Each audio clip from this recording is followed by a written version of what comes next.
like a scaffold that you would put on the side of a building for construction, is the concept from adult education that if you're trying to get your participants to learn something or discuss something that's more complex, or to do an activity that requires them to use perhaps multiple Zoom features, you want to build your scaffold. So you want to start with something basic and then start to add the complexity or the layers on top of that.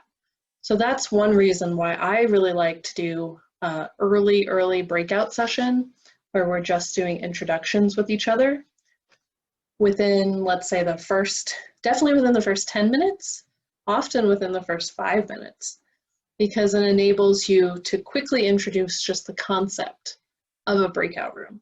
If you're going to use breakout rooms later, the first time for people often is a little bit jarring. They have to get comfortable with, how do I accept? What is it like to be in this breakout session?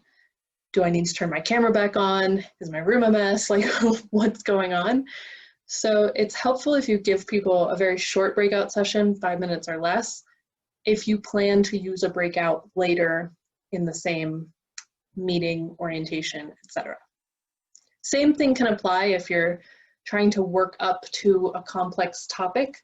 Like, let's say you're trying to teach something about conservation.